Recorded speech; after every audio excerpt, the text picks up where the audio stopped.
लेकिन देवताओं से इनकी झगड़ा हुआ, युद्ध हुआ, तो इंद्र के द्वारा उनके पर काट दिए गए।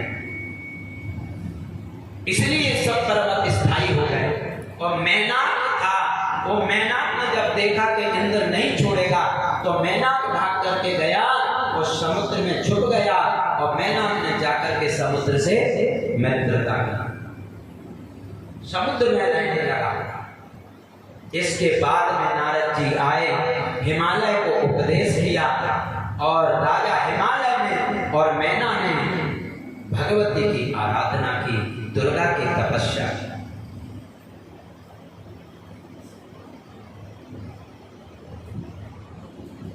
दोनों ने भगवती की प्रेम से तपस्या की।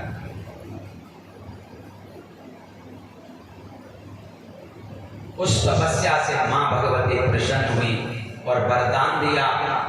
कहा तुम्हें क्या चाहिए? तब दोनों ने कहा कि आप हमारे घर में बेटी के रूप में, कन्या के रूप में जन्म लेकर के आइए। और माता ने उनको आशीर्वाद दिया और आशीर्वाद लेकर के चली गई। कुछ समय के बाद में मैना ने गर्भ को धारण किया और 10वें महीने में उनके यहाँ पर एक सुंदर कन्या का जन्म हुआ। बोलिए पार्वती मैया की जय, बोले सच्चे दरबार की जय। जन्म लेते ही संसारी लीलाओं को करने लगी, रुदन किया, और रुदन सुनकर के सभी देवी देवता ऋषि मुनि आए। सबको बड़ा आनंद हुआ, सबने बड़ा आनंद मनाया, सबके अंदर बड़ी खुशी हुई।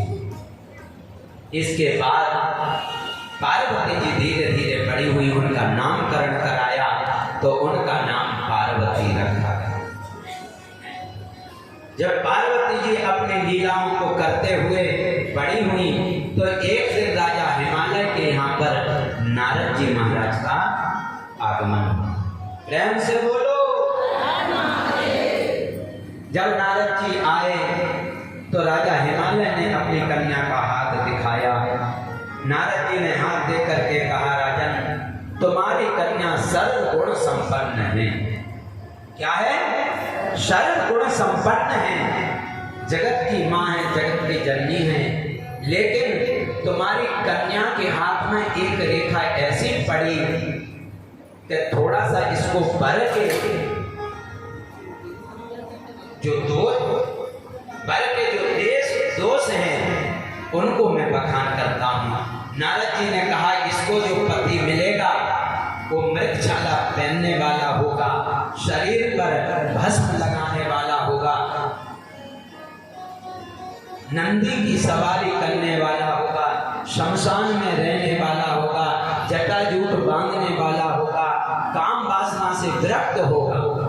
ऐसा इसके हाथ में रेख पड़ी, ऐसा इसको पति मिले।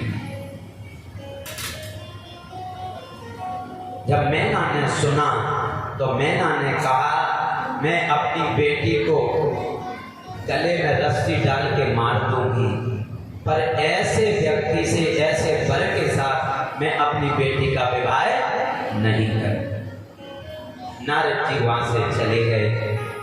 चले जाने के बाद पार्वती मैया अपनी संसारी लीलाओं को करते करते धीरे धीरे बड़ी हुई। जब विवाह के योग हुई तो मैना ने कहा कि राजन, अब कन्या बड़ी हो गई, अब हमें कन्यादान कर देना चाहिए। तो हिमालय ने कहा कि नारद जी के वचन कभी पूर्ण नहीं हो सकते, असत्य नहीं हो सकते।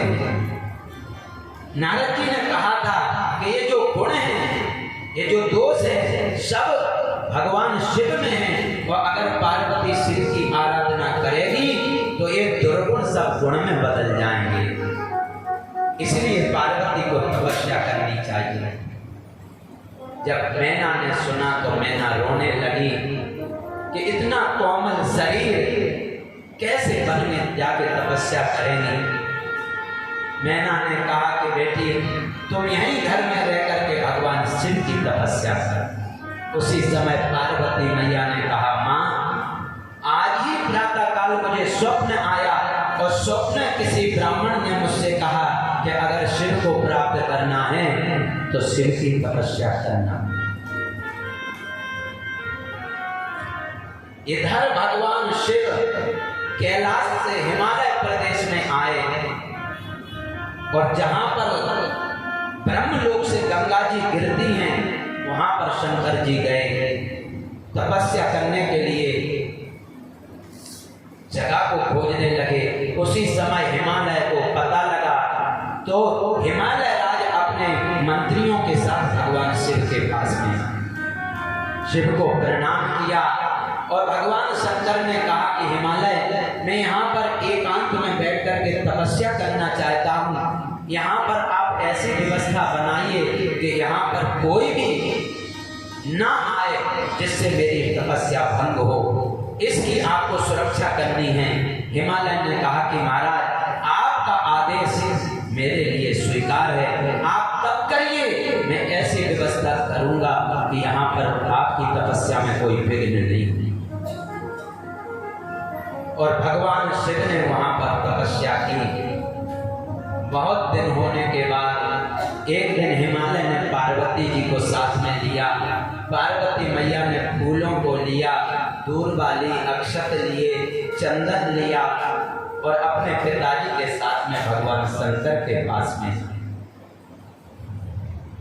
हिमालय ने आकर के भगवान शंकर को प्रणाम किया और कहा, महाराज ये मेरी कन्या है, इसका नाम पार्वती है, आप इसको अपनी दासी बनाइए, आप इसको स्वीकार करिए, ये आपकी सेवा करेगी।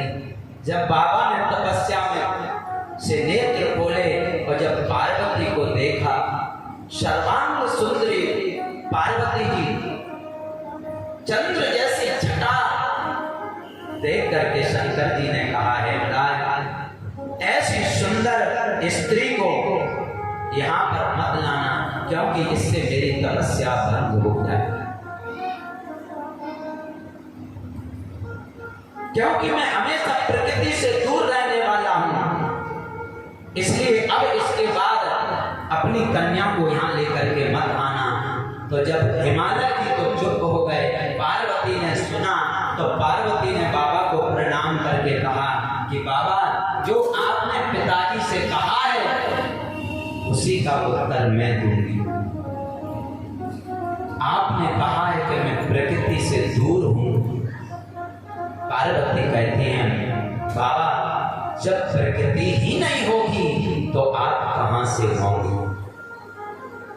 प्रकृति ही सारी दुनिया की जननी है, प्रकृति ही सारी दुनिया को धारण करने वाली है। अगर प्रकृति नहीं है तो कुछ भी नहीं। शंकर जी ने कहा, पार्वती जब सती ने देह को त्यागा तब मैं प्रकृति को भस्म कर दिया। पार्वती ने कहा, बाबा कैसी बात करते हो? अगर प्रकृति नहीं है तो आप यहाँ पर कैसे विद्यमान हैं? प्रकृति है तभी आप हैं। प्रेम से बोलो और जोर से बोलो और जोर से बोलिए शंकर भगवान। जब पार्वती मैया ने ऐसा कहा तो भगवान शंकर ने कहा, ठीक है आप मेरे दर्शन करने के लिए नित्य आ सकती हैं। हिमालय जी चले गए। उस दिन से पार्वती जी शंकर जी के दर्शन करने के लिए नित्य आने लगे, नित्य प्रति भगवान शिव की सेवा में पार्वती जी लगे। इधर देवताओं को तारकासुर नाम के असुर ने